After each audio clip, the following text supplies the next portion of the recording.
Hello दोस्तों, स्वागत है आप सबका आपके यूट्यूब चैनल क्रैश क्लासेस में। आज हम देखेंगे क्लास नाइन्थ का देखेंगे साइंस, जो कि आपकी एग्ज़ाम होने वाला है 6 मार्च को। उसके लिए मोस्ट इम्पोर्टेंट वायरल प्रश्न है। आप इसे P Y Q plus VVI बोल सकते हैं, है ना। आप इस चैनल पर नए होंगे तो इस चैनल को सब्सक्राइब जरूर कर ले, साथ ही बेल आइकन दबा ले। और व्हाट्सएप ग्रुप में नहीं जुड़े होंगे तो व्हाट्सएप ग्रुप में जुड़ जाए। अब चलिए हम लोग चलते हैं क्वेश्चन को, चलते हैं, है ना। चलिए क्वेश्चन को चलते हैं हम लोग। देखिए फर्स्ट क्वेश्चन क्या है हमारा। फर्स्ट क्वेश्चन क्या है? गति का सबसे साधारण प्रकार है। गति का सबसे साधारण प्रकार क्या है? तो क्या है? सरल रेखीय गति, है ना। चलिए देखते हैं अगला क्वेश्चन। शून्य जीरो का मान हो सकता है। शून्य और जीरो का मान हो सकता है, क्या हो सकता है? तो विस्थापन हो सकता है ना। देखिए बड़ा ही ग्राफीय प्रश्न है। कौन सा असमान चाल को दर्शाता है? कौन सा असमान चाल को दर्शाता है? तो कौन असमान चाल को दर्शाता है? तो हमारा बी नंबर ऑप्शन, ये असमान चाल को दर्शाता है ना। असमान चाल को दर्शाता है।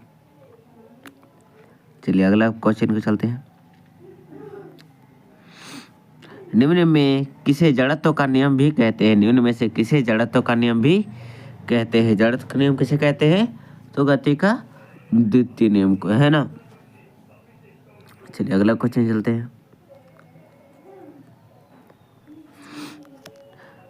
24 kg द्रव्यमान की वस्तु पर 96 न्यूटन का बल लगाने से उत्पन्न त्वरण होगा। त्वरण क्या होगा? तो क्या हो जाएगा हमारा त्वरण? तो हो जाएगा 0.25 मीटर पर सेकेंड स्क्वायर हो जाएगा, है ना।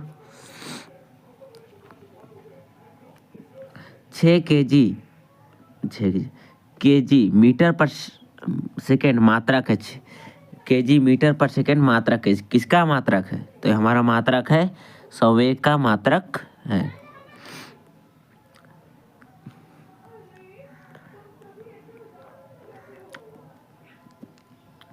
सर्वाधिक गुरुत्वीय स्थिरांक को दर्शाते हैं। सर्वाधिक गुरुत्वीय स्थिरांक को दर्शाते हैं तो क्या दर्शाते हैं? तो जी से सर्वाधिक गुरुत्वीय स्थिरांक को दर्शाते हैं। चलिए अगला क्वेश्चन देखते हैं हम लोग। चंद्रमा पर 6 केजी द्रव्यमान की वस्तु का भार कितना होगा? चंद्रमा पर 6 केजी द्रव्यमान की वस्तु का भार कितना होगा? तो हमारा हो जाएगा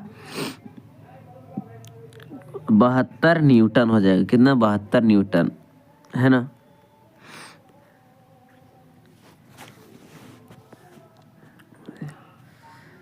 जूल पर सेकेंड किसका मात्रक है? जूल पर सेकेंड किसका मात्रक है? तो कार्य का मात्रक जूल पर सेकेंड है। चलिए देखते हैं अगला क्वेश्चन। 10 नंबर। 1 केजी की वस्तु को कितने ऊंचाई पर उठाने में 9.8 जूल ऊर्जा व्यय हो, यानी कि खपत हो, तो कितना ऊंचा उठाने पर होगा? तो हमारा होगा 0.1 मीटर। चलिए देखते हैं अगला क्वेश्चन। यदि किसी वस्तु का संवेग दुगुना कर दिया जाए तो उसकी गतिज ऊर्जा हो जाएगी। उसकी गतिज ऊर्जा क्या हो जाएगी? वो पूछ रहा है, तो क्या हो जाएगी? तो हो जाएगा 1/4 हो जाएगा, है ना। चलिए अगला क्वेश्चन देखते हैं हम लोग। तरंगे किसका स्थानांतरण करती है? तरंगे किसका स्थानांतरण करती है? तो किसका? वेग का स्थानांतरण करती है। यदि क्रमिक संपीड़न एवं विरल की दूरी 5 सेंटीमीटर है तो तरंग दैर्घ्य का मान होगा तो क्या हो जाएगा? ये हो जाएगा हमारा 10 सेंटीमीटर, यानी कि 5 का दुगुना हो जाएगा 10 सेंटीमीटर। चलिए अगला क्वेश्चन क्या है? निम्न में कौन पदार्थ नहीं है? तो कौन पदार्थ नहीं है? तुम्हारा पदार्थ है चमचम। पदार्थ नहीं है ना। Option number B. तापक्रम का एसआई मात्रक है। तापक्रम का एसआई मात्रक क्या हो जाएगा? तो हो जाएगा हमारा केल्विन हो जाएगा। तापक्रम बोलिए के तापमान बोलिए, है ना। गैस गैस का द्रव्यमान में परिवर्तन कहलाता है। गैस में द्रव में परिवर्तन कहलाता है। गैस का द्रव्यमान परिवर्तन क्या कहलाता है? तो कहलाता हमारा है जमना। क्या कहलाता है? ये भी नहीं, ऊर्ध्वापातन कहलाता है। क्या? गैस का द्रव्यमान परिवर्तन क्या कहलाता है? ऊर्ध्वापातन कहलाता है। चलिए अगला देखते हैं हम लोग। बाउद है एक क्या है? बाउद है एक क्या है? तो यह हमारा मिश्रण है। क्या मिश्रण है? निम्नलिखित में से कौन कोलाइडर नहीं है? निम्नलिखित में कौन कोलाइडर नहीं है? तो कौन नहीं है? रक्त कोलाइडर नहीं है। निम्न में द्रव में कौन अग्निशित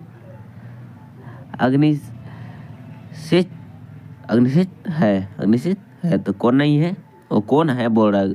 द्रव में कौन अग्निशित है तो कौन है? तो हमारा आकार है। निम्न में कौन द्विपरमाणुक है? कौन दो परमाणु वाला है? तो कौन दो परमाणु वाला है? तो हमारा हो जाएगा इसके आंसर एल्युमिनियम हो जाएगा, है ना। क्या? एल्युमिनियम है। किस नंबर क्या हम लोग का? SO2 एक अणु में सल्फर एवं ऑक्सीजन के बाहर का अनुपात होगा। क्या अनुपात होगा? तो हमारा अनुपात होगा 1:1 हो जाएगा, है ना। चलिए देखते हैं अगला क्वेश्चन। नाइट्रोजन गैस के लिए रासायनिक प्रतीक है। नाइट्रोजन गैस के लिए रासायनिक प्रतीक क्या हो जाएगा? तो हमारा हो जाएगा क्वेश्चन नंबर C, है ना। अगला क्या हम लोग का? 23 नंबर। 0.5 मोल CO2 का द्रव्यमान है। 0.5 मोल CO2 का द्रव्यमान है। तो क्या हो जाएगा द्रव्यमान? हमारा द्रव्यमान हो जाएगा 44 ग्राम। चलिए अगला क्वेश्चन देखते हैं हम लोग। उत्कृष्ट गैस की संयोजकता कितनी होती है? उत्कृष्ट गैस की संयोजकता कितनी होती है? तो हमारा होता है 1 होता है ना। आप लोग इसे देख लिए, साथ ही और सुबह में जो अपलोड करेंगे वीडियो उसको अवश्य देख लीजिएगा। अवश्य उसे देख के जरूर जाइएगा और अपने दोस्तों को भी शेयर कर दीजिएगा। चलिए हम लोग देखते हैं अगला। आगे हम लोग देखते हैं 25 नंबर।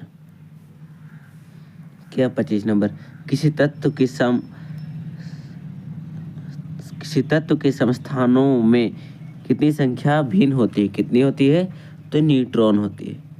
क्या? न्यूट्रॉन होता है। निम्न में से कौन सा इलेक्ट्रॉन विन्यास विद्युत धनात्मक तत्व का है? विद्युत धनात्मक तत्व का पूछ रहे। धनात्मक तत्व का कौन है? तो कौन है?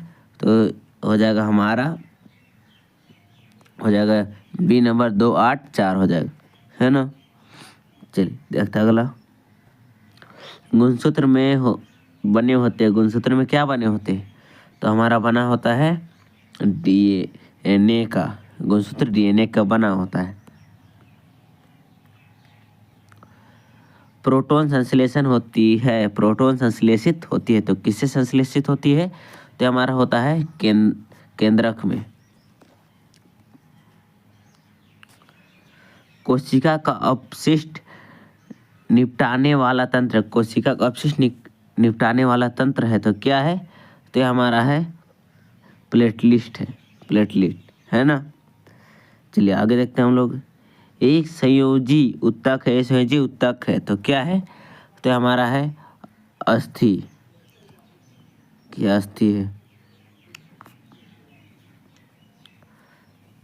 रक्त के तरल भाग को क्या कहते हैं? रक्त के तरल भाग को क्या कहते हैं? तो क्या कहते हैं? सीरम कहते हैं, है ना। क्या कहते हैं? सीरम कहते हैं।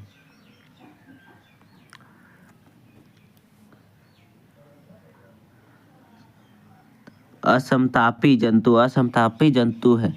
क्या है? तो हमारा है हो जाएगा सांप।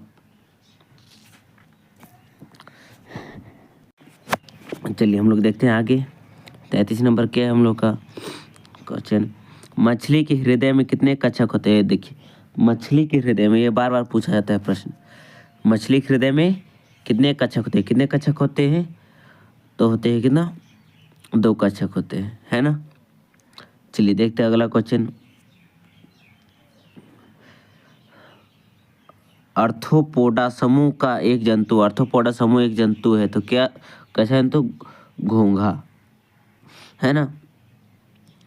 चलिए देखते हैं आगे हम लोग चलते हैं। सजीव मौलिक इकाई है, सजीव मौलिक इकाई क्या है? तो क्या है? तो हमारा कोशिका है।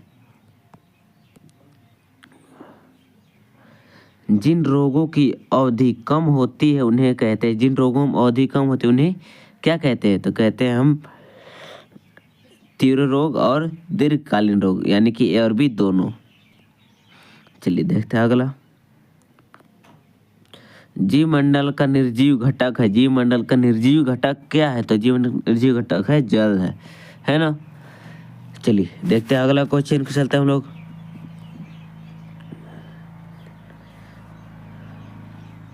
शुक्र मंगल ग्रहों का वायुमंडल का मुख्य घटक है, वायुमंडल का मुख्य घटक क्या है? तो क्या है? तो हो जाएगा हमारा O2 हो जाएगा, है ना। चलिए देखते हैं अगला क्वेश्चन। मधुमक्खियाँ फूलों में एकत्र करती है, मधुमक्खियाँ फूलों में एकत्र करती है, क्या करती है? तो ये हमारा मकरंद और पराग, यानी कि अरबी दोनों करती है ना। चलिए अगला क्वेश्चन देखते हैं। अंडे देने वाली मुर्गी को कहते हैं, अंडे देने वाली मुर्गी को क्या कहते हैं?